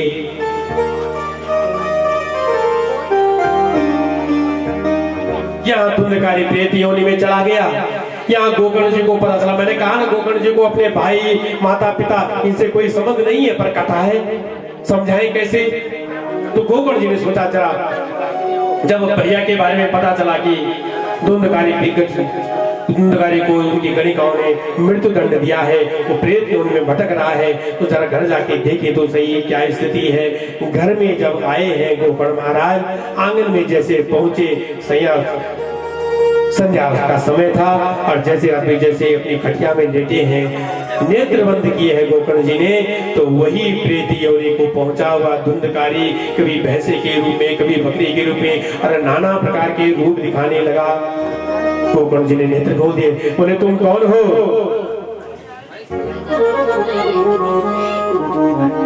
बोले अब बोले कैसे, क्यों? प्रेत योनि वाला व्यक्ति बोल नहीं सकता। गोकर्ण जी को पता चल गया, तो गोकर्ण जी ने हाथ में लिया जल और जैसे संकल्प पड़ा, जैसे उस धुंधकारी प्रेत योनि पर छोड़ा तो उसकी वाक शक्ति बढ़ गई और जैसे वाक शक्ति बढ़ी तब धुंधकारी कहने लगा, अहम भ्राता त्वदीयोऽस्मि धुंधकारी नामत स्वकीये नैव दोषेण ब्रह्मत्वं नासितं मया। मैंने अपने इतने पाप मैंने कर दिए, इतने ही दोष के कारण मैं आज प्रेत योनि में भटक रहा हूं भैया। वाताहारण जीवा में केवल मैं वायु का ही भक्षण कर पाता हूँ, इसी प्रकार से मैं प्रेत योनि में जा रहा हूँ, मुझे इस प्रेत योनि से मुक्ति दीजिए। इतना कहा, रात्रि हुई, गोकर्ण जी ने समझाया, बोले प्रातः काल कुछ बात निश्चय करके और तब कहते हैं अभी तुम जाओ। प्रातः काल भी ब्राह्मणों को बुलाया है गोकर्ण जी ने, ब्राह्मणों को सब बातें बताई। ब्राह्मणों ने बड़ा सुंदर एक वार्तालाप करके और जैसे प्रातः काल सूर्य नारायण भगवान प्रकट हुए हैं, एक क्षण के लिए बारे मेरे को भारतवर्ष के संतों, सूर्य की गति कभी रुकती नहीं है, ध्यान रखना। एक क्षण के लिए गोकर्ण जी के कारण, गोकर्ण जैसे दिव्य संत के कारण सूर्य को एक क्षण के लिए अपनी गति को रोकना पड़ा है और हाथ जोड़ करके खड़े हो गए, हे सूर्य नारायण, इस धरा में प्रत्यक्ष हे देवता, हे सूर्य नारायण, मेरा भाई प्रेत योनि में भटक रहा है, इसको प्रेत योनि से मुक्ति कैसे मिले, इसका कोई उपाय बता दीजिए। भगवान सूर्य नारायण ने एक क्षण नहीं लगाया, सो कह दिया, श्रीमद् भागवतानुतिम सप्ताहम वाचनम कुरु। श्रीमद् भागवत कथा का यदि आप वाचन करेंगे और वो कथा यदि धुंधकारी सुन ले तो प्रेत योनि से मुक्ति मिल जाएगी। बस इतना कहना था। गोकर्ण जी ने ज्यादा समय नहीं लिया और कथा करने का जैसे हमारे यजमान परिवार ने निश्चय किया, ऐसे ही गोकर्ण जी ने भी कथा का व्यवस्था रखी। और अब देखो जैसे पंडाल सब बने, समय का पंडाल क्या बना होगा, कैसे बना हो, ज्यादा कुतर्क में नहीं जाना, पर जिसके निमित्त कथा सुनाई जाती है उस पर तो फोकस करना ही पड़ता है। अब कथा तो हुई, लेकिन धुंधकारी प्रेत योनि वायुप्रद है, एक जगह बैठ नहीं सकता, एक जगह जाता है उड़ के दूसरी जगह पहुंच जाए, तो कथा कैसे सुने। तो हम लोग ये व्यवस्था, मैं क्या कहूँ, ये हम लोग जो बांस का 7 ग्रंथि का जो बांस का डंडा बांधते हैं ना, ऐसे ही सप्त ग्रंथि का एक डंडा बांधा, वो उसमें ग्रंथि होती है बीच में। जैसे ही धुंधकारी ने उसमें प्रवेश किया तो धुंधकारी अब क्योंकि ग्रंथि थी उसमें फंस के अंदर रह गया, समझ गया कि यही कथा सुनने का तो उचित स्थान है उस सप्त ग्रंथि के डंडे में। और धुंधकारी कथा सुनने लगा और यहाँ मेरे गोकर्ण जी और कथा सुनाने लगे। अब कथा जैसे सुनाई है, प्रथम दिन की कथा जैसे प्रारंभ हुई, तो बांस की जो ग्रंथि है प्रथम ग्रंथि का भेदन हुआ, द्वितीय दिवस की कथा पूर्ण हुई, द्वितीय ग्रंथि का भेदन। और जैसे जैसे एवं सप्त दिन सप्त ग्रंथि विवेदन, और 7 दिन की कथा पूर्ण हुई, बांस की 7 ग्रंथियों का भेदन हुआ है।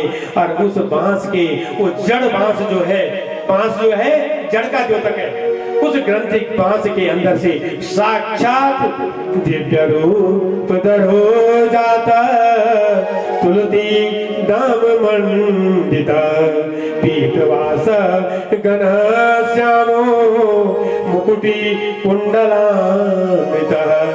बड़े सुंदर पीतल बदल के, बड़े सुंदर कुंडल पहन के, मुकुट पहन करके सावन जैसे प्रकट भये हैं गोकुल जी के धुंधकारी, पेट योनि से मुक्त होकर के। और गोकुल जी पहचान नहीं पा रहे अपने भाई को। बोले भैया तुम कौन हो? अब आगे की कथा सुनाने से पहले एक बात कहना चाहता हूँ कि जो बांस है ना, मैं कहता हूँ कि कथा तो सब सुनते हैं, कथा का भाव भी तो आना चाहिए। वास्तविक भाव क्या है? इस सप्त ग्रंथि का भाव क्या है? भैया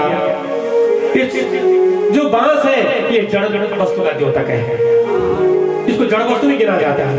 अरे 7 दिन की कथा सुनकर के जब जड़ वस्तु बांस फट सकता है, उसकी 7 ग्रंथियों का भेदन हो सकता है, तो आप और हम तो इंसान है, मनुष्य है। प्रत्येक एक दिन की कथा में कोई एक बात आपको ऐसी लगे जो आप गृहस्थाश्रम को व्यतीत करते करते और उस बात का भी अनुमोदन कर सके, अपने जीवन में उतार सके। कोई एक बात को अपने जीवन में जरूर उतारना। प्रत्येक बात को अपने जीवन में इस गृहस्थाश्रम में तो उतारा नहीं जा सकता, ये संभव नहीं है। कोई एक बात, क्योंकि हम भी सप्त ग्रंथि भेदन में ही डूबे हुए। क्या है ये मनुष्य के शब्द? अविद्या, अस्मिता, राग, द्वेष, अभिनिवेश, अहमता और ममता, ये 7 ग्रंथों में हम भी बंधे पड़े हैं। मैं चाहता हूँ इन 7 दिन की कथा सुन करके आपके हृदय गति में हमारे 7 दिन की जो ग्रंथियां हैं, 7 दिन की कथा में और 7 दिन की ग्रंथों का भेदन हो जाए तो समझ लेना आपने कथा सुनी है। धुंधकारी प्रकट हो गया, श्रीमद् भागवत की कथा की प्रशंसा करने लगा। धन्या भागवती वार्ता प्रेत पीड़ा विनाशिनी, संता हो पिता धन्या कृष्ण लोक बल प्रद। धन्य ये भागवत रूपी कथा। इस कथा मंदाकिनी में यदि किसी ने गोता नहीं लगाया तो समझ लेना उसका जीवन व्यर्थ है। आज मैं श्रीमद् भागवत की कथा सुन करके और धनभाग हो गया हूं, मैं प्रेत योनि से मैं मुक्त हो गया। धन्य है ये भागवत जी की कथा। गोकुल जी ने कहा कौन हो? नहीं पहचाना भैया? मैं तुम्हारा भाई धुंधकारी, मेरा नाम। तुमने मुझे श्रीमद् भागवत कथा का पान कराया और आज मैं इस सुंदर स्वरूप में प्रकट हुआ हूँ और चरणों में पड़े हैं गोकुल जी महाराज के। वार्तालाप चली रही थी, आकाश मार्ग से एक विमान आया, धुंधकारी को बोला, बोले चलो विमान में बैठो, भगवान के दिव्य धाम को जाना है। अब गोकर्ण जी को यह बात कुछ समझ में आई नहीं। भगवान के दूतों से पूछा, बोले महाराज एक बात पूछना चाहता हूँ। बोले पूछो। कथा तो पांडाल में सबने सुनी है, फिर विमान एक के लिए क्यों? ये पक्षपात क्यों? भगवान के दूतों ने बड़ी सुंदर युक्ति कही। कहा महाराज आपने? श्रवणस्य विभेदेन फलभेदोत्र संस्थिता, श्रवणं तु कृतं सर्वे न तथा मननं कृतं।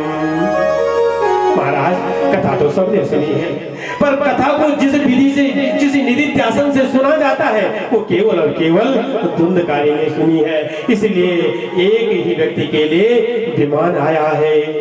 धुंधकारी उस विमान में होकर के आरोह में चल दिया। तभी तो कहते हैं जितनी देर आप बैठते हैं ना उतनी देर केवल और केवल कथा।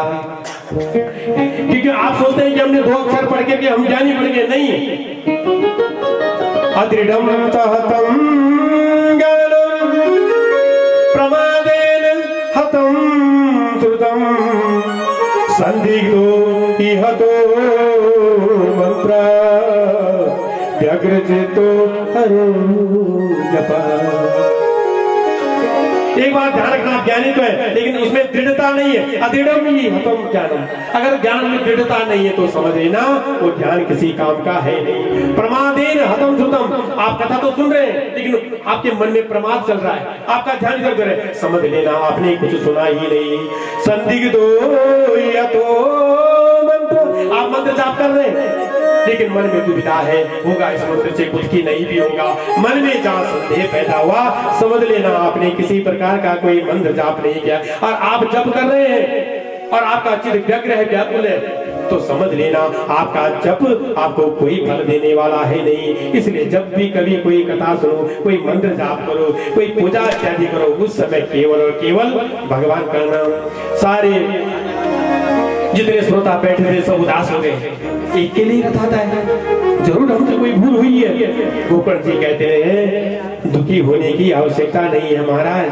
फिर से गोकर्ण जी ने रणमात में और फिर से कथा कही।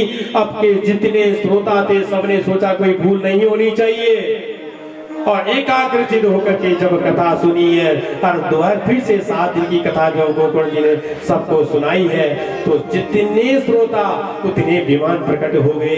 अरे विमान तो विमान क्या, साक्षात मेरे नारायण प्रकट हो गए। और ये आज वही स्थिति हो गई है जैसे मेरे राम जी अयोध्या में जितने भी भक्त थे मेरे राम जी के साथ, कैसे अयोध्या वासिन पूर्वम यथा रामेण संगता तथा कृष्णे तेनेता गोलोकम योगी दुर्लभम। जैसे सारे अयोध्यावासी मेरे राम जी के साथ सुधाम को गए थे, ऐसे जितने गोकुल के वासी हैं भगवान की कथा सुनी और सद्भाव से सच्चे मन से कथा सुनी है और सबके सब भगवान के वैकुंठ धाम को प्राप्त हुए। नारद जी गदगद ये सब दृश्य देख करके गदगद होकर के सरकारी ऋषियों के चरणों में पड़ गए। प्रभु ज्ञान, भक्ति ज्ञान और वैराग्य कैसे पुष्ट होते हैं श्रीमद् भागवत की कथा पान करके हम अपने नेत्रों से देख चुके हैं। धुंधकारी जैसे महापापी जिसने पाप की अतिरिक्त कुछ किया ही नहीं, कथा श्रवण की और सदगति को प्राप्त हुआ है। अंत का अध्याय जो महात्म्य का, और एक और प्रश्न कर लिया नारद जी ने, बोले महाराज इसका विधि विधान क्या है? बड़े सूक्ष्म रूप में अवसर कहने लगे।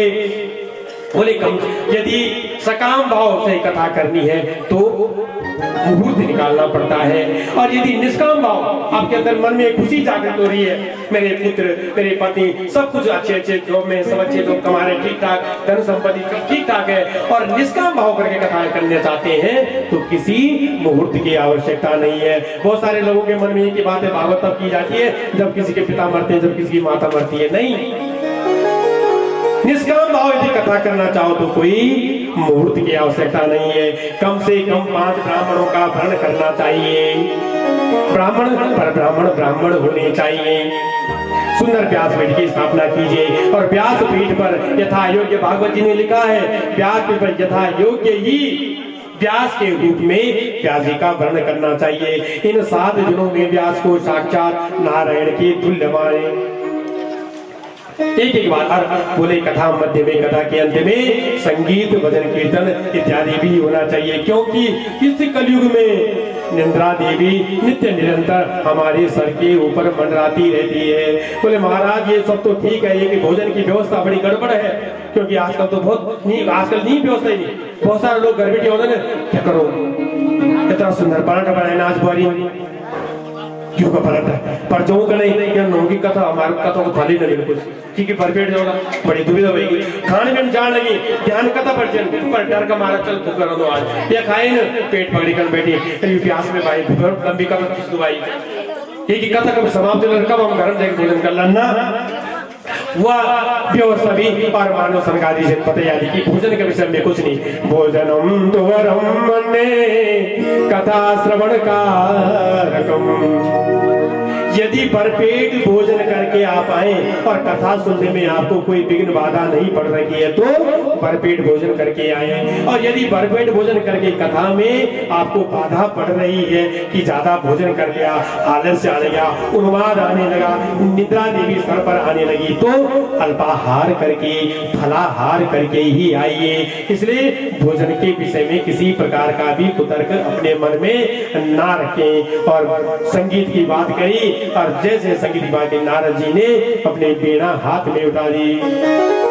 निकुंज में विराजे श्री राधे राधे राधे, निकुंज में विराजे घनश्याम राधे राधे, निकुंज में विराजे श्री राधे राधे राधे, निकुंज में विराजे श्री राधे राधे राधे, निकुंज में विराजे घनश्याम राधे राधे, निकुंज में विराजे घनश्याम राधे राधे, निकुंज में विराजे श्री राधे राधे राधे, निकुंज में विराजे श्री राधे राधे राधे, राधे राधे राधे श्री राधे राधे राधे, श्री राधे राधे राधे। 6 अध्याय का ये महात्म्य श्रीमद् भागवत का, ये भागवत का अंश नहीं है जो आपने सुना, फिर भी भागवत जी से जोड़ दिया गया। क्या उस समय के लोग मूर्ख थे, अनड़वान थे, अज्ञानी थे? नहीं, स्कंद पुराण से लिया हुआ ये 6 अध्याय का जो बड़ा सुंदर, इसका कारण मेरे पिताश्री कहते थे एक बात को कि ये 6 अध्याय शायद अपनी तरफ से अपनी बुद्धि का प्रयोग करके कहते थे कि ये 6 अध्याय शायद इसलिए जोड़े हैं कि श्रीमद् भागवत कोई साधारण ग्रंथ तो है नहीं, पूरा वेद इसमें उड़ेल के रखा है। समझो कैसे? और यदि हम भागवत कथा सुनने जा रहे हैं और उससे पूर्व हमारे हृदय में भक्ति, ज्ञान और वैराग्य पुष्ट ना हुए हैं और हम चल दिए कथा सुनने, समझ लेना हमारी कथा समझ में आने वाली है ही नहीं। हमें उस वेद रूपी वृक्ष का पका हुआ फल जो ये भागवत शास्त्र है, इसका हम बोध प्राप्त कर ही नहीं सकते हैं। इसलिए ये 6 अध्यायों का महात्म्य शायद इसीलिए श्रीमद् भागवत में पहले जोड़ा गया है कि हम कभी भी कोई बड़ा कर्म करने जाते हैं, देखो पुलिस में भर्ती होती है तो बच्चे 6-6 महीने से रनिंग दौड़ते हैं, व्यायाम करते हैं शरीर को पुष्ट बनाने के लिए, हमारी सांस फूले ना। कोई भी बड़ा काम करने, कोई एवरेज में चढ़ता है तो कई सालों तक पहले प्रैक्टिस करते हैं, क्योंकि हमें एवरेज पे चढ़ना है। और ये श्रीमद् भागवत भी कोई साधारण है नहीं, ये तो एवरेज से भी बहुत ऊंचा है। इसको कैसे प्राप्त करें? तो आपकी मन में, आपके हृदय, इस मनुष्य शरीर में जो बुद्धि दी है, ये बुद्धि सुबुद्धि में कैसे बदले? जब तक तुम्हारे हृदय में ज्ञान और वैराग्य पुष्ट नहीं हो जाते, तब तक श्रीमद् भागवत शास्त्र का आप उसका फल आपको प्राप्त हो ही नहीं सकता। इसलिए शायद ये 6, अब मैं ज्यादा समय नहीं लूंगा और कथा में प्रवेश, क्योंकि आज थोड़ा समय ज्यादा लूंगा, कल से जो कथा का समय है आप लोग समय में आएंगे और कथा पान करेंगे, पर कथा में प्रवेश थोड़ा समय आप ज्यादा लूंगा, क्योंकि आप तो कथा ही 4 बजे से प्रारंभ हुई है, ज्यादा समय नहीं लूंगा, लेकिन कथा में प्रवेश कर लेते हैं और उसके बाद की बड़ी सुंदर सुंदर कथाएं हैं।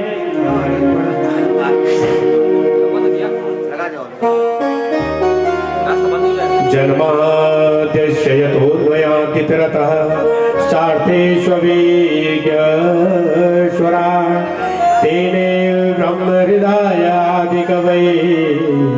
मुह्यन्ति सूरय तेजो वारिमृतां यथा विनिमयो यत्र त्रिसर्गो मृषा धाम्ना स्वेन सदा निरस्तकुहकम् सत्यं परं धीमहि धर्म प्रोजित कैतवोत्र परमो निर्मत्सराणां सतां वेद्यं वासवमत्र वस्तु शिवदं तापत्रयोन्मूलनम् श्रीमद् भागवते महामुनिकृते किं वा परेरीश्वर सत्यो हृद्यवरुध्यतीत कीर्तिभिः शुश्रूषुभिस्तक्षणा निगमकल्पतरो गलितं फलं सुखमुखादमृतं द्रवशयुतं पिबत भागवतं रसमालयं मुहुरहो रसिका भुवि भावुका।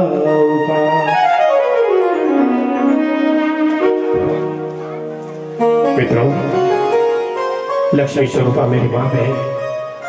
ये जो मंगलाचरण आपने सुना है, ये कोई साधारण मंगलाचरण नहीं है। प्रत्येक ग्रंथ में जब आप ये कथाएं सुनते होंगे तो किसी न किसी देवी देवता का नाम जरूर रहता है मंगलाचरण में। इसमें किसी देवी देवता का नाम नहीं है। मेरे राम जी के लिए है, मेरे श्याम जी के लिए है, मेरी दुर्गा मैया के लिए, किसके लिए है?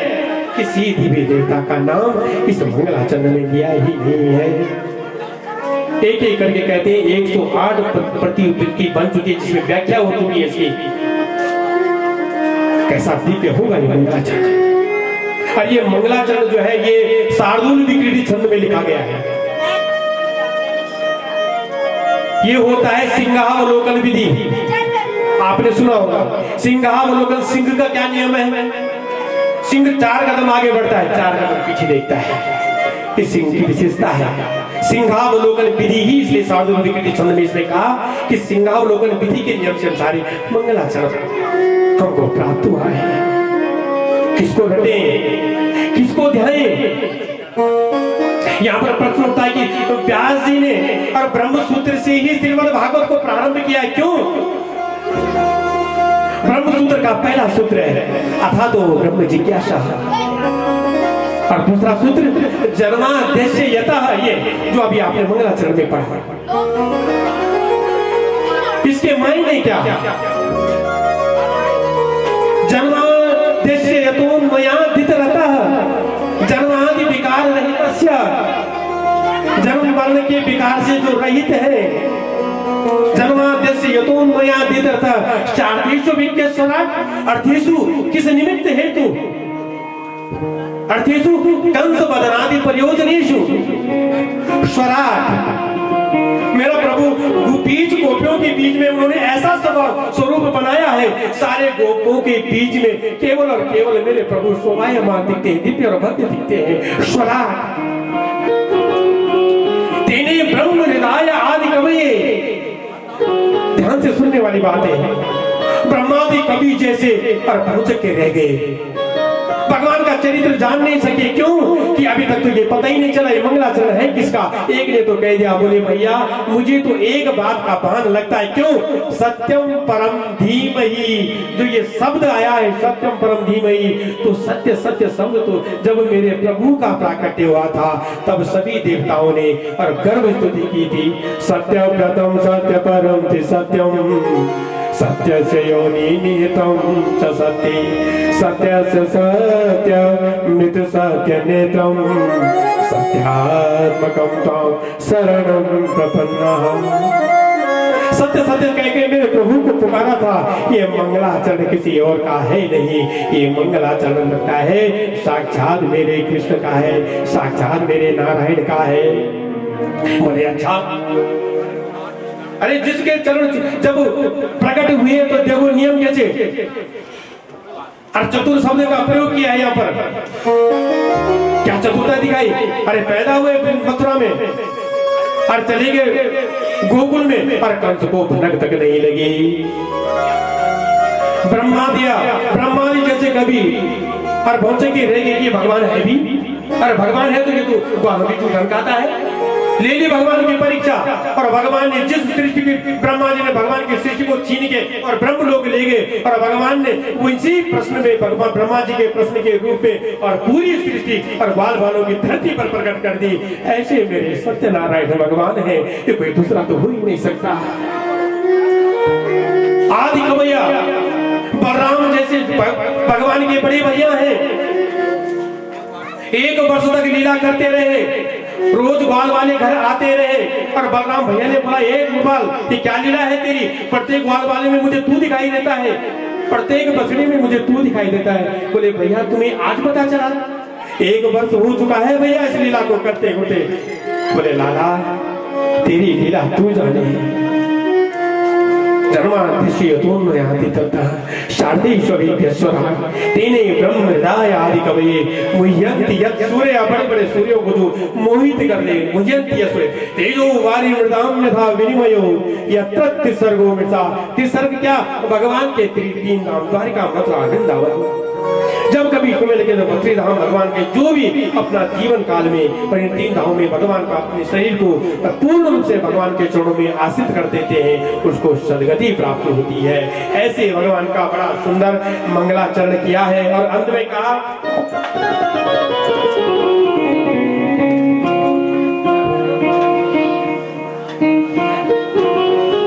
सब कहते हैं कि हमने शास्त्र पढ़ा है, हमने मान लिया आपने शास्त्र पढ़ा है, प्रभु आपने सत्संग नहीं सुना है तो समझ लेना आपका शास्त्र फीका है।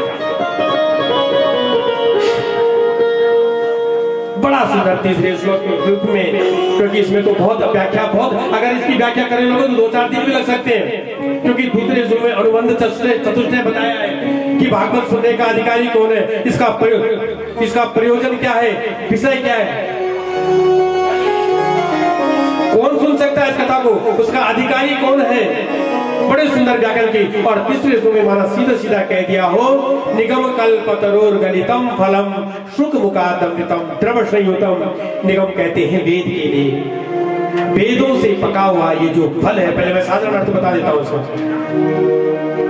गलितम फलम, जैसे सुनाने लगे गलितम फलम तो एक होता ही है, पर कल से किसी भी प्रकार का कोई विलंब नहीं आपको देखने को मिलेगा। यदि जहां दूर दूर तक मेरी जो आवाज आ रही है, सबसे मेरा निवेदन है यदि समय पर कथा पांडाल पर आप पहुंचेंगे तो समय से ही कथा होगी और समय से ही कथा को विराम दिया जाएगा। निवेदन है मेरा आप लोगों से अधिक संख्या में आए और अपने जीव को भगवत कथा की मंदाकिनी में और अपना स्नान करते गूंथे लगा करके अपने जीवन को पवित्र कीजिए। कथा को विराम, वाणी को विराम। अब आपके सामने आरती होगी और आरती के पश्चात ही बिना प्रसाद लेकर के कोई घर को नहीं जाएगा। ये सुख करनी है दुख हरनी, ये सुख करनी है दुख हरनी। श्री मधुसूदन की आरती पापियों को पाप से है तारती। भागवत भगवान की है आरती पापियों को पाप से है तारती। ये मधुर बोल भवभंग खोल सन्मार्ग बताने वाला, बिगड़ी को बनाने वाला। ये मधुर बोल जग भंग को सन्मार्ग बताने वाला, बिगड़ी को बनाने वाला। हरि नाम यही हरि ध्यान यही, हरि नाम यही हरि नाम यही। जग के मंगल की आरती पापियों को पाप से है तारती। श्री भागवत भगवान की है आरती पापियों को पाप से है तारती। कर बोले गौरव करुणा बतारो, संसार सारो मुझ गेंद्र हारो। सदा वसंतो हृदयारविंदे भवं भवानी। द्रविड़ं त्वमेव त्वमेव सर्वदेव। नीलाम्बुज श्यामल कोमलांगं सीता समारो विद्वामवागं। आणो महासायक चारुचापो नमामि रामो रघुवंशनाथो। नमामि कृष्णं मनुष्याणां सर्वं पापं व्यपोहति, सर्वं कष्टं व्यपोहति।